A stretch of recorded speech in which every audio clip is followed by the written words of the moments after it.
좋으신 하나님의 은혜가 여러분과 여러분의 가정에 함께 하시기를 우리 주님의 이름으로 축원드립니다. 우리 옆에 계시는 한번 인사, 안녕하세요, 반갑습니다. 안녕하세요, 반갑습니다. 주의 이름으로 축복합니다 라는 마음 가지고요. 오늘 하나님께서 우리에게 주시는 말씀의 제목은 나는 주의 어린 양이라는 제목입니다.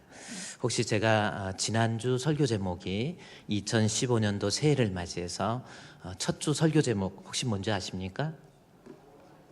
여호와는 나의 목자. 한번 따라합시다. 여호와는 나의 목자. 그래요. 하나님이 우리의 목자가 되어주시면 우리가 2015년도 한 해가 분명히 복된 한 해가 될 수 있다, 그 말씀이 있지요.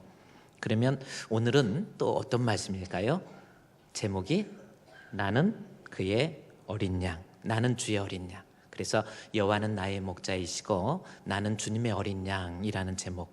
그래서 우리 한 달 동안 우리 하나님이 우리의 목자가 되어주시고 내가 주님의 양이 되면 우리의 삶이 얼마나 복된 삶이 될 수 있을 것인지 이 말씀을 통해서 살펴보고 은혜를 나누고자 합니다.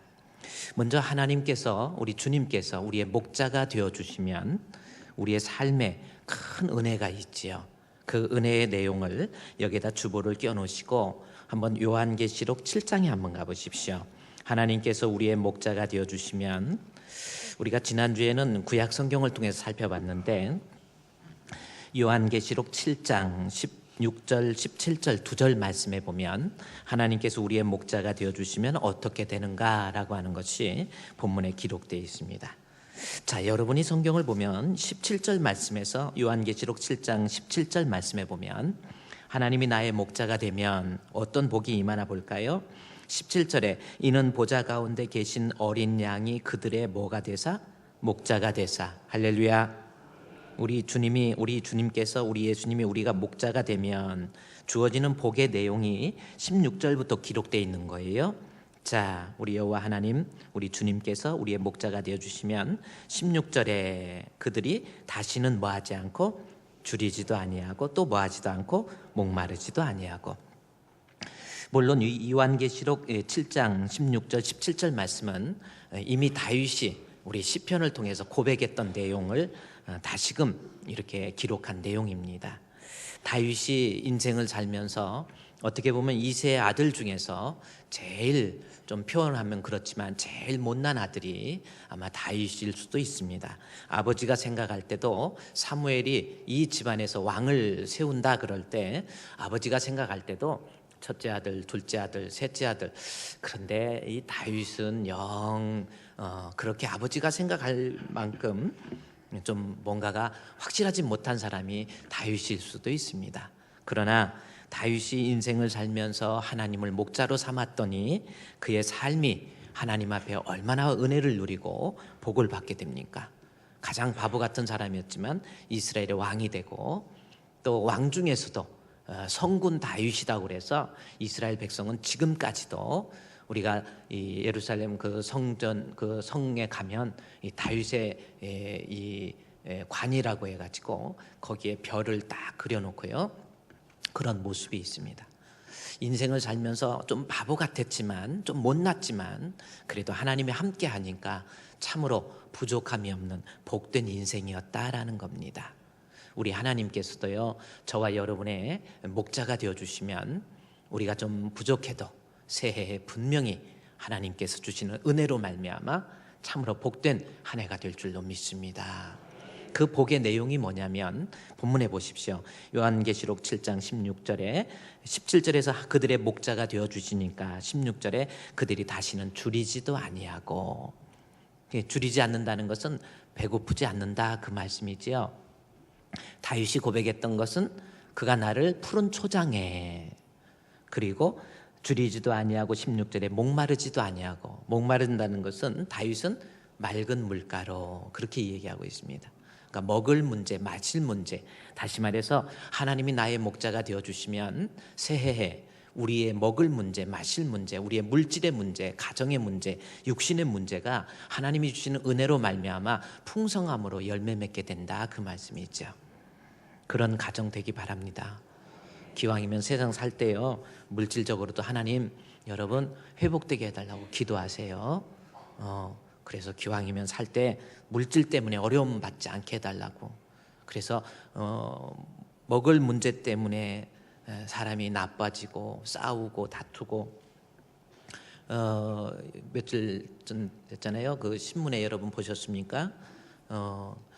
연세대학교 나와가지고 똑똑한 엘리트인데 돈 실직을 해가지고 이제 자기 아내를 죽이고 세상에 어떻게 또 자기 아이들을 어떻게 그렇게 다 죽입니까?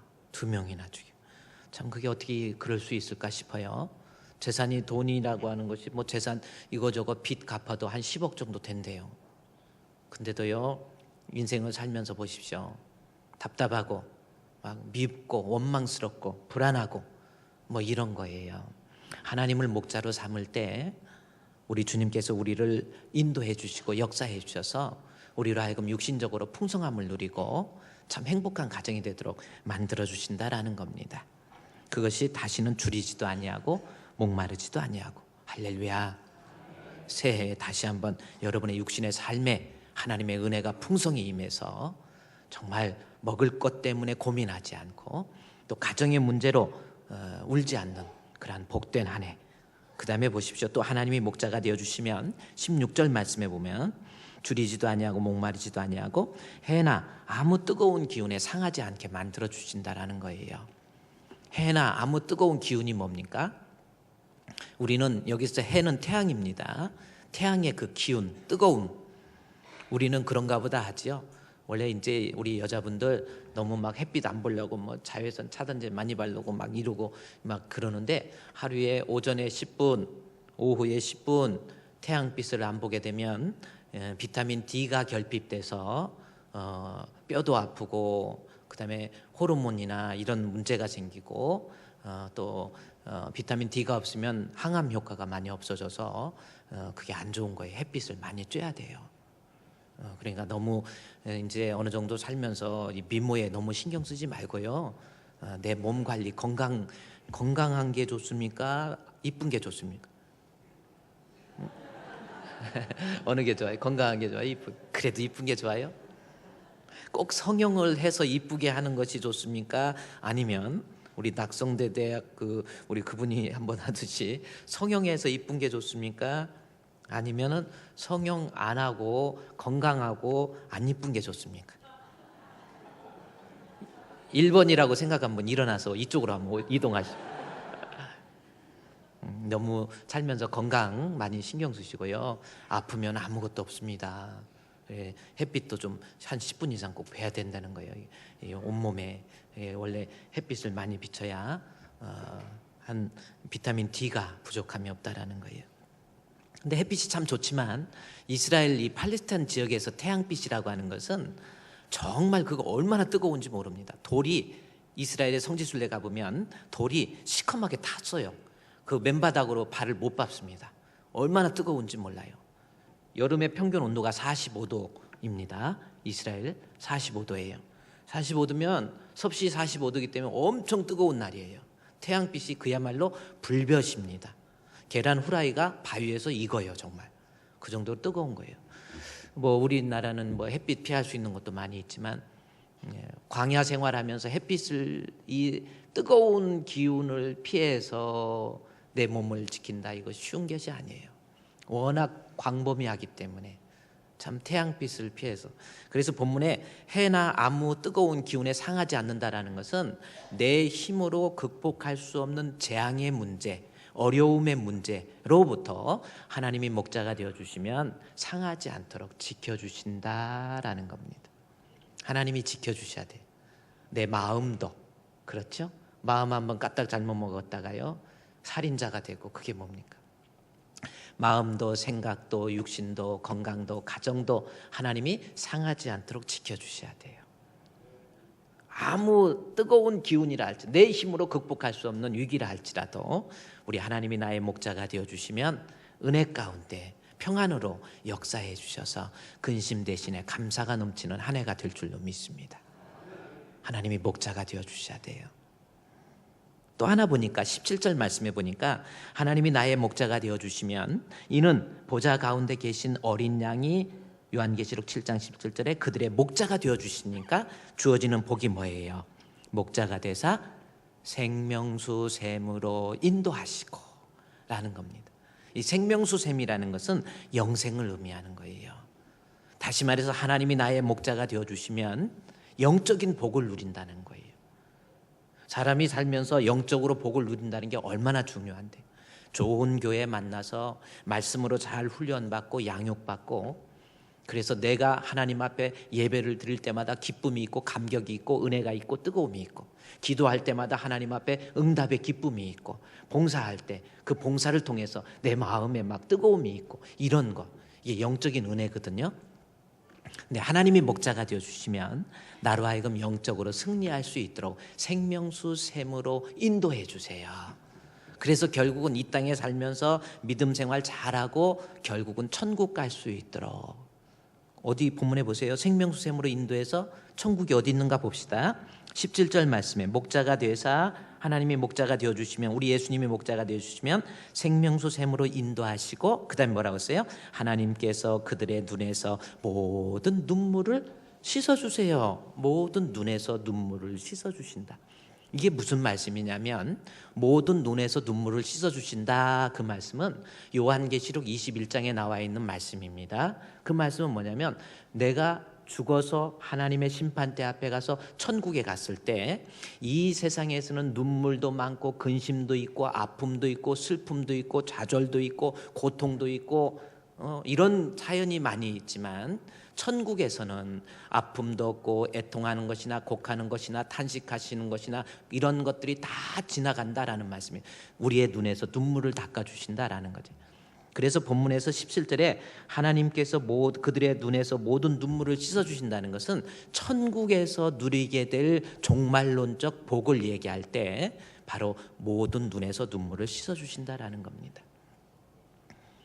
하나님이 나의 목자가 되어주시면 우리를요, 육신적으로도 푸른 초장과 맑음, 마실 일, 그 다음에 먹을 일 가지고 고민하지 않도록 만들어주시고, 하나님이 나의 목자가 되어주시면 어떤 기운이나 어떤 것들이 우리 가정을 상하지 않도록, 나를 상하지 않도록 지켜주시고, 하나님이 목자가 되어주시면 나를 생명수샘으로 인도해 주셔서 영적으로 승리할 수 있도록 만들어주신다라는 겁니다. 여러분, 우리 하나님을 목자로 삼으셔서 여러분 반드시 하나님이 주신 영육간의 복을 풍성하게 누릴 수 있는 복된 한 해가 되시기를 주님의 이름으로 축원드립니다. 그래요. 하나님을 목자로 삼아야 돼요. 그렇다고 한다면 하나님이 목자라고 표현하고 있는데, 우리 예수님, 우리 하나님이 우리의 목자가 되어주시면 우리는 뭐가 되는 거예요? 그의 양이 되는 거죠. 그렇잖아요. 하나님이 나의 목자, 여호와는 나의 목자, 나는 그의 어린 양. 잘 몰라요? 그러니까 하나님이 나의 목자로 모신다라고 하는 것은 내가 주님의 어린 양이 된다라는 뜻이에요. 내가 주님의 어린 양이 될 때, 내가 주님의 양이 될 때 하나님은 우리의 목자가 되어주신다라는 겁니다. 따라서 우리는 하나님이 우리의 목자가 되면 우리가 복을 누릴 수 있는데, 그러기 위해서는 내가 주님의 귀한 어린 양이 되어야 돼요. 주는 나를 기르시는 목자요, 나는 주님의 귀한 어린 양, 푸른 풀밭 맑은 시내 물가로 나를 늘 인도하여 주신다. 주는 나의 좋은 목자, 나는 그의 어린 양, 저를 따라 꼴을 먹여 주시니 내게 부족함 전혀 없어라. 아멘. 주님이 우리의 목자가 되어주시고 우리는 그의 양이 되면 내게 부족함이 없어요. 그렇다면 내가 과연 주님의 양이라고 한다면 어떤 모습이 되어야 될지, 하나님을 나의 목자로 모신다고 한다면 내가 양으로서 어떤 모습을 갖추고 있어야 되는가라는 겁니다. 그것을 앞으로 우리가 공부해야 돼요. 하나님이 나의 목자, 그러면 나는 그의 어린 양. 그렇다면 내가 주님의 양이라고 한다면 어떤 모습을 가지고 있어야 될 것인지. 자, 여러분, 내가 하나님께서 은유적으로 표현하고 있는 내가 주님의 양이라고 한다면 나는 어떤 모습이 있어야 되는가? 이것을 요한복음 10장에 이제 오늘 본문으로 가도록 하겠습니다. 요한복음 10장에 보면, 자, 우리 요한복음 10장 27절부터 말씀을 한번 볼까요? 자, 내가 주님의 양인지 아닌지 이제 좀 살펴봐야 돼요. 그래요. 다 교회 다닌다고 주님의 양이 아니라는 거예요. 그렇죠? 양도 있고 염소도 있고 뭐 이런 겁니다. 논에 꼭 벼만 있는 게 아니에요. 쭉정이도 있어요. 알곡만 있는 게 아니고 쭉정이도 있는 거예요. 교회 안에서 교회 다니지만 양이 있고 양이 아닌 사람이 있어요. 그러면 내가 주님의 양이라고 한다면 그 특징이 있습니다. 세 가지예요. 앞으로 우리가 3주에 걸쳐서 내가 주님의 양인지 한번 분석해보고, 내가 주님의 양이 되면 우리 하나님이 우리의 목자가 되어주셔서 우리가 복된 삶이 될 수 있기 때문에 주님의 양의 특징을 좀 살펴보도록 하겠습니다.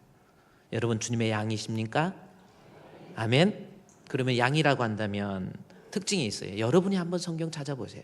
여기 요한복음 10장 27절 우리 화면에도 떴지만 내가 주님의 양이라고 한다면 가지고 있는 특징이 있어요. 특징이 뭡니까?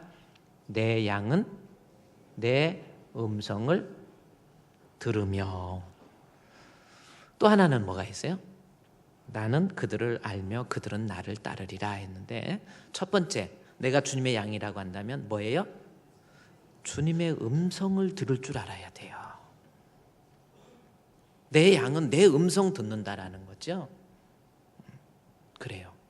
여러분이 새해에 우리 주님이 나의 목자가 되어주시고 내가 그의 양이라고 한다면 우리는 주님의 음성을 들으면서 살아야 돼요.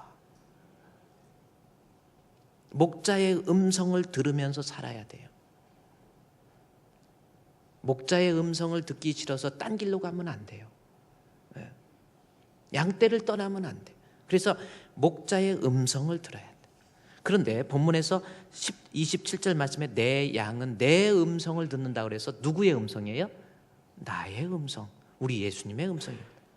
이 말씀은 뭐냐면 내가 이 세상을 살면서 이것이 우리의 주인 되시고 목자 되신 우리 예수님의 음성인지 아니면 다른 사람의 음성인지를 구별할 줄 알아요.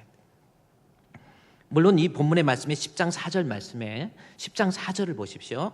자기 양을 다 내어놓은 후에 앞서가면 양들이 그의 음성을 아는 고로, 여기 누구의 음성이에요? 그의 음성. 우리 예수님의 음성을 아는 고로 따라가는 거. 음성, 주님의 음성을 구별할 줄 알아야 돼. 이게 우리 주님의 음성인지 마귀의 소리인지 구별을 못하면 안 돼. 양은 자기 주인의 음성을 구별하는 거예요. 그래서 본문의 10장 4절에서 내 양은 그의 음성을 안다 그랬죠. 그러면서 5절에 뭐라 그랬어요? 5절에 타인의 음성은 알지 못하는도다. 이거 맞네. 이게 마귀의 소리인지 우리 예수님의 음성인지 구별을 못하면, 양은 정확히 자기 주인의 음성, 목자의 음성, 우리 예수님의 음성을 구별할 줄 알아요. 마귀가 주는 이단의 소리에 넘어가 가지고 얼마나 세상에 이단에 넘어가요. 안수집사도 이단에 넘어가고 장로도 이단에 넘어가 가지고 난리 나는 경우가 얼마나 많이 있어요. 목사도 이단에 넘어가. 이것이 주님의 음성인지 마귀의 소리인지 구별을 못해요. 그러나 내 양은 내 음성을 들어요. 주님의 음성을 정확히 구별합니다. 이 차이가 나는 거죠. 그래서 우리가 주님의 양이라고 한다면 27절에 내 양은 내 음성 들으며, 그 다음에 또 하나가 있어요. 양의 특징은 전체적으로 한번 세 가지가 있는데 봅시다. 내 양은 뭐예요? 주님의 음성을 듣고, 그 다음에 또 하나 뭐예요? 아니 27절에 폭폭해요. 내 양은 내 음성을 들으며, 그 다음에 양의 특징은 두 번째 뭐예요? 나는 그를 알며, 그거는 나도 읽을 수 있어. 그들을 안다는 건 예수님이 아는 거고, 양이 해야 될 일이 뭐예요? 양이, 그렇죠. 그들은 나를 따르리니. 기의 양의 특징의 두 번째가 예수님 따라가는 거예요. 그 길이 어렵고 힘들어도 양은 목자의 모습을 뒤따라가는 거예요. 따라간다니까요. 어딜 엉뚱한 데 따라가는 게 아니라 목자를 우리 예수님 따라다니는 거예요. 뭐 이 두 번째 특징입니다. 뭐 이건 뭐 계속 우리가 앞으로 공부해야 될 내용이고, 그래서 27절에서는 내 양은 내 음성, 양의 특징, 내가 주님의 양이란다면 주님의 음성을 듣고 또 그들은 나를 따르고. 근데 이 두 가지만 있는 게 아니에요. 정말 중요한 거, 내가 진짜 주님의 양인지 아닌지 정말 중요한 게 있어요. 이 지금 요한복음 10장에서 이 요한이 강조하는 게 바로 그거거든요. 내가 주님의 양이라고 한다면 아주 강조해서 부정어를 써서 강조해주고 있거든요. 내가 주님의 양이라면 특징이 있어요. 첫 번째가 있습니다. 제일 중요한 거 첫 번째. 이거 아시면 오늘 그냥 예배 중간에 조퇴하고 가셔도 돼요. 제일 중요한 게 뭐예요? 내가 주님의 양이라고 한다면? 네? 제일 중요한 거 여기 본문에 나오잖아요. 27절에 내 양은 내 음성 듣는다 그러면서 그 앞에 이미 나와 있는 거예요. 26절 같이 읽을까요? 26절 너희가 내 양이 아니므로 봐요. 그러면 이거는 지금 부정어를 사용해서 강조하는 거거든요. 내 양이 아니므로 믿지 않는다 그랬거든요. 그러면 내 양이면 뭐 한다? 내 양이면 뭐 한다? 믿는다라는 뜻입니다. 그러니까 양의 특징은 믿음이 있고, 두 번째 양의 특징은 주님의 음성을 구별하고 들을 줄 알고, 양의 특징은 예수님 따라가는 거예요. 이 세 가지 모습, 이게 주님의 양이 된 양의 모습이에요. 우리 주님 나의 목자로 모십니다 말로만 하는 게 아니에요. 내가 양으로서 이러한 모습을 가지고 있는 것, 이게 우리 주님을 목자로 모시는 성도의 모습이라고 하는 겁니다.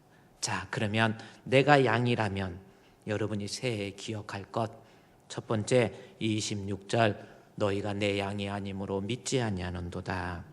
중요하니까 따라 읽읍시다. 시작. 너희가 내 양이 아니므로 믿지 아니하는. 아멘. 그러면 내 양은 믿을 줄 알아야 됩니다. 아멘.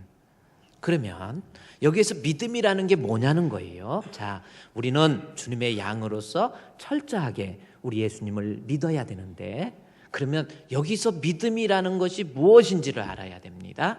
그렇죠? 믿음은 여러 가지가 있단 말이에요. 그래요. 뭐 사람들 다 믿음 여러 가지 있죠. 뭐 물 떠놓고 비는 할머니, 뭐 물 떠놓고 비나이다 해도 믿음이 있으니까 빌고 있는 거예요. 뭐 은행에다 돈을 맡기는 것도 찾을 수 있다는 믿음이 있으니까 맡기는 거예요. 믿음은 여러 가지입니다. 또 신앙적으로 하나님 말씀을 믿는 믿음도 있고요. 또 내가 하나님 앞에 부르짖고 기도하는데 기도했을 때 하나님이 주시는 응답의 기쁨을 믿는 믿음도 있어요.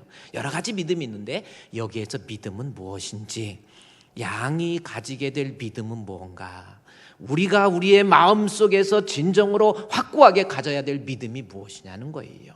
그것은 요한복음 10장 22절부터 나와 있는 겁니다. 너무나도 중요한 이야기가 나와요. 자, 무엇을 믿는 것이 양인지 이제 믿음에 대해서 설명을 합니다. 요한복음 10장 22절 말씀에 보면은 예루살렘에 뭐가 있었어요? 수전절이 이르니 때는 겨울이라 라는 말씀이 있어요. 지금 요한이 우리 예수님에 대한 믿음을 이야기하면서 수전절이라는 것을 그 안에서 도입해서 기록해 놓고 있어요. 그러면 왜 수전절이 느닷없이 나오느냐는 거예요. 그러면 수전절이 무엇인가라는 것을 먼저 이해를 해야 됩니다. 우리 예수님에 대한 믿음을 이야기하면서 수전절이 나오고 있어요. 수전절이 뭔가라는 겁니다. 여기서 숫자라고 하는 것은 닦을 숫자예요. 닦을 숫자라는 겁니다. 수타면 할 때 숫자 아니에요? 그런데 그거 아니고 닦을 숫자입니다. 그 다음에 전자는 무슨 전자면 파전을 나타내는 전이 아니고, 여기서 전은 큰 궁전, 궁궐전, 또는 큰 성을 얘기하죠. 성전, 궁궐을 나타내는 큰 궁궐을 나타내는 그 전을 얘기해요. 그래서 수전절이라는 것은 이때 당시 이것은 뭐냐면요, 여러분 우리가 성경에 구약이 있고 신약이 있잖아요. 그 신구약 중간사가 있습니다. 신구약 중간사를 이해를 못하면 예수님께서 주신 사복음서를 잘 해석하지를 못해요. 그래서 강해 설교를 할 때 정말 중요한 것은 먼저 우리의 머릿속에서 신구약 중간사를 이해해야만이 신약 성경에 나와 있는 역사적 사맥을 정확히 이해함으로 성경 해석이 가능한 거예요. 강해 설교라고 해서 순서대로 설교하는 것이 강해 설교가 아니에요. 정확한 역사적 배경을 이해해야만이 거기에서 그 텍스트에서 말하는 본문의 의미를 정확히 뽑아낼 수가 있어요.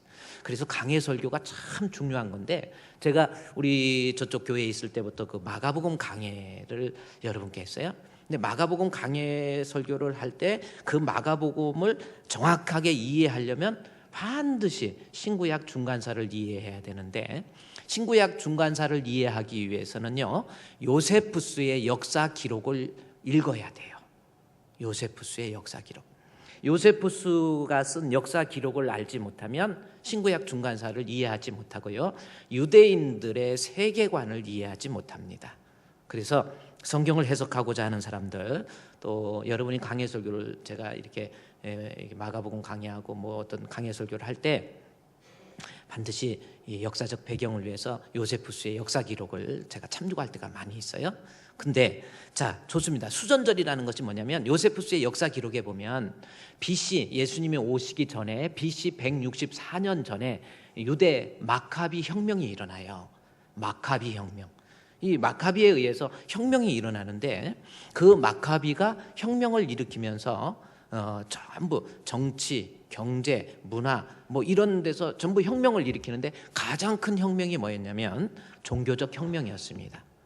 그래서 종교적 혁명을 일으키겠다라고 하는 것이 뭐냐면은, 그게 뭐냐면은 성전, 예루살렘 성전을, 퇴락한 예루살렘의 성전을 다시금 깨끗하게 정리하고, 그래요. 예, 이제 이걸 다시 수리하고, 그래서 그 성전을 봉헌하는 행사가 있었어요. 그게 그래서 이 바벨론 그 포로에 의해서 이제 그 바벨론의 느부갓네살이 학사 에스라와 느헤미야 시대 때 다시금 성전 재건 운동을 해가지고 다시금 성전을, 솔로몬 성전이 파괴가 됐다가 다시 그 학사 에스라와 느헤미야 시대 때 성전 재건, 성벽과 성전의 재건 운동이 일어나죠. 그때 재건되었던 것이 시대가 530년 이후에 계속 나가다가 이 성전이 완전히 퇴락해 버렸어.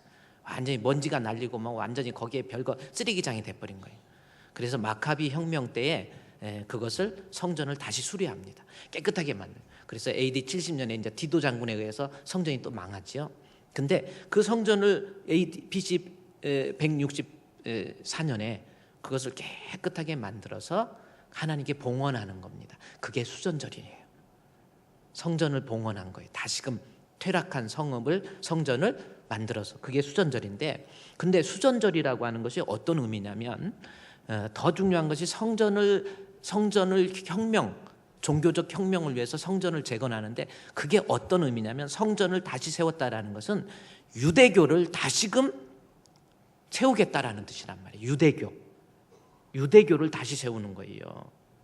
그 유대교를 다시 세운다는 것이 무슨 뜻이냐면, 유대교에 있어서 가장 중요한 핵심이 있는데, 그게 뭐냐면 메시아 대망 사상입니다. 메시아. 그 뭐냐면, 유대인들은 하나님께서 선택한 하나님의 백성인데, 장차 하나님의 아들이 이 땅에 와서 그의 백성들을 구원해 주실 것이다 라고 하는 메시아 대망 사상, 이것이 핵심이에요. 유대교의 핵심입니다. 그래서 여호와 하나님께서 장차 하나님의 아들을 이 땅에 보내서 우리를 구원해 주실, 메시아를 보내서 우리를 구원해 주실 것이다 라고 하는 그 메시아 대망 사상이 유대교의 핵심인데, 성전 수전절을 통해서 유대교 메시아 대망 사상을 다시금 붙잡고 메시아를 기리고, 이런 행사가 바로 수전절이에요. 그런데 그 수전절 때에 유대인들의 마음속에서 메시아에 대한 대망사상을 강하게 일으키고 다시금 불러일으키고, 그리고 수전절만 되면은 164년 이후부터 계속 수전절만 되면 겨울에 우리를 구원해 주실 메시아를 기다리고 그 메시아를 사모하면서 이 땅에 메시아가 도래해서 우리를 구원해 주옵소서라는 그러한 사상을 가지고 있었는데, 이 수전절 때에 예수님께서 23절에 예수께서 성전한 솔로몬 행각에서 거니시니, 유대인들이 애워싼 거예요, 수전절에. 그러면서 유대인들이 질문을 합니다. 당신이 언제까지 우리의 마음을 의욕하게 하겠습니까? 당신이 바로 뭡니까? 당신이 24절에 당신이 바로 뭡니까? 그리스도십니까? 24절에 보십시오. 당신이 바로 그리스도십니까? 라는 겁니다. 그리스도가 뭡니까? 그리스도라고 하는 것은 구약의 메시아라고 하는 말의 헬라적 번역이에요. 그리스도, 메시아라는 말의 헬라적. 다시 말해서 지금 유대인으로서 예수님한테 질문하는 것이 뭐냐면, 당신이 유대교에서 우리가 그토록 기대하는 메시아입니까? 이걸 물어본 거예요. 그리스도십니까? 메시아입니까? 그때 예수님께서 하시는 말씀이 25절에 예수께서 대답하시되 내가 너에게 말하였으되 믿지 아니하는도다. 다 이게 무슨 말이에요?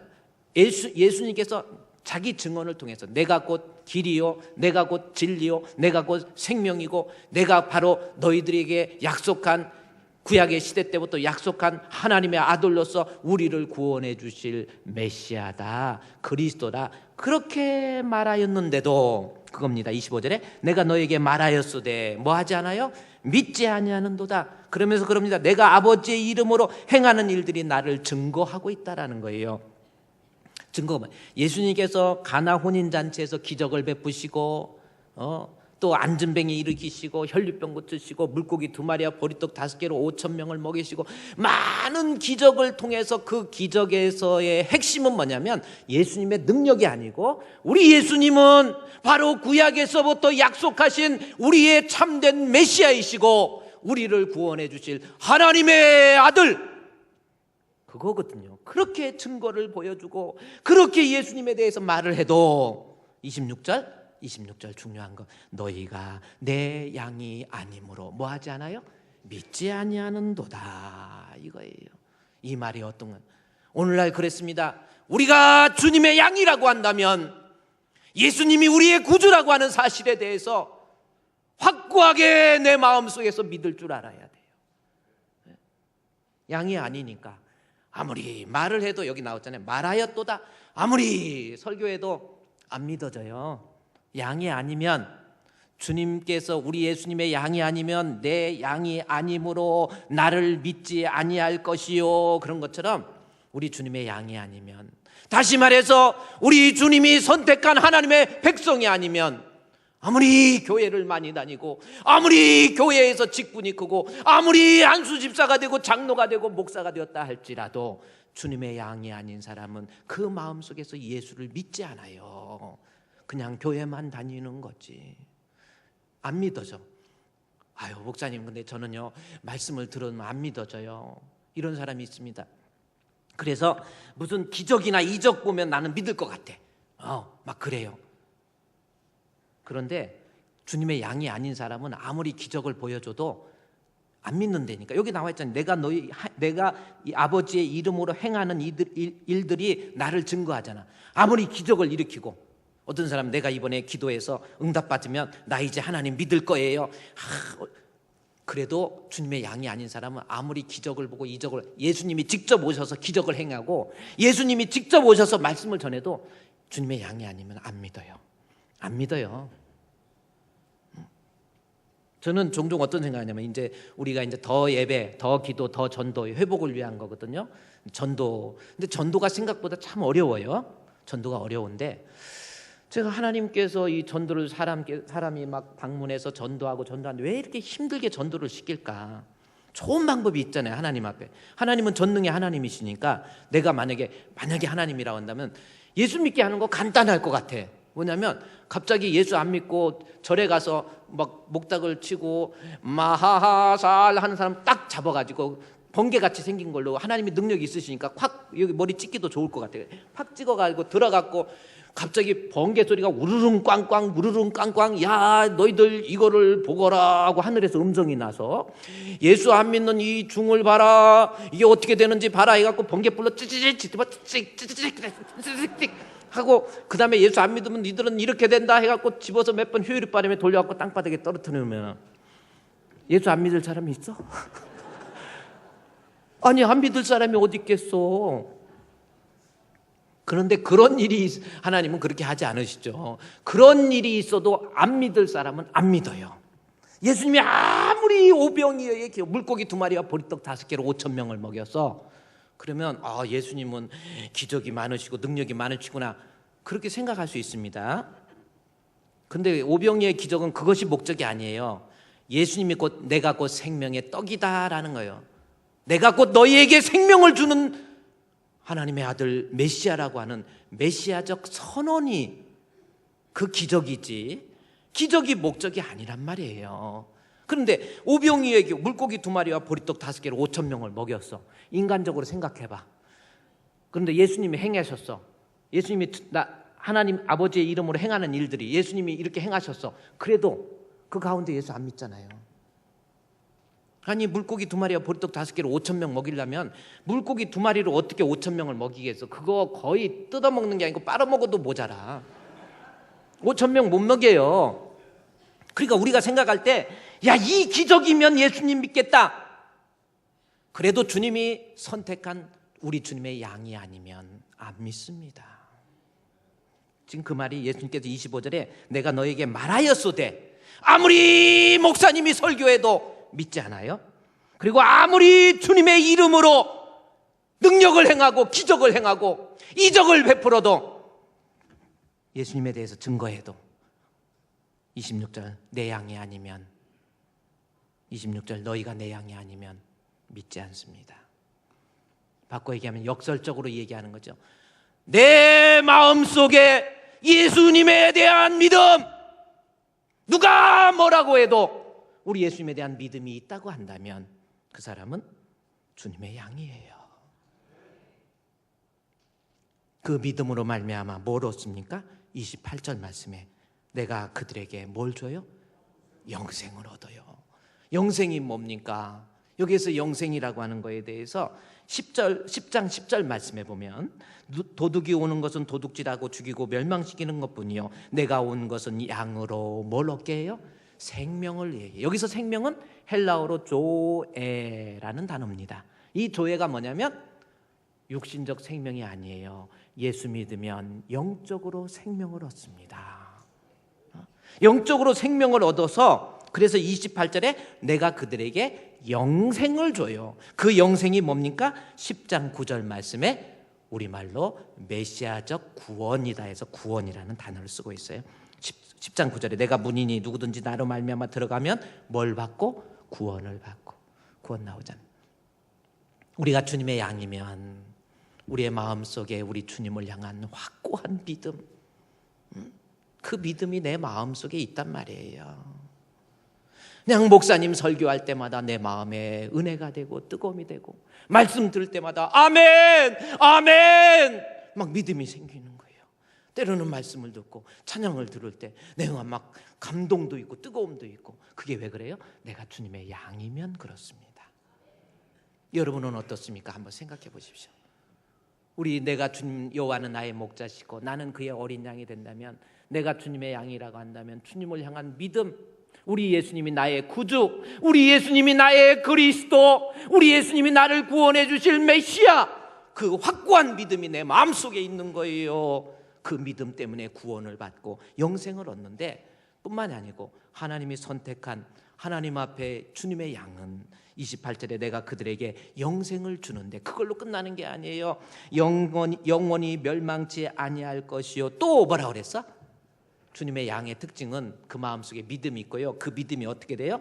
그들을 내 손에서 빼앗을 자가 없느니라. 믿음이 안 흔들려요. 내 마음속에 내가 주님의 양이라고 한다면 누가 뭐라고 해도 우리 주님을 향한 믿음이 흔들리지를 않아요.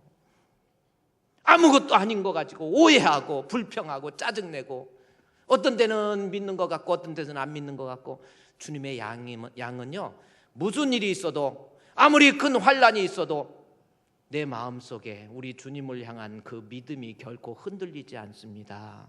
그게 양의 특징이에요. 여러분, 왜 신앙생활하면서 절망합니까? 왜 신앙생활하면서 두려워합니까? 왜 신앙생활하면서 믿을까 말까 이러고 막 그럽니까?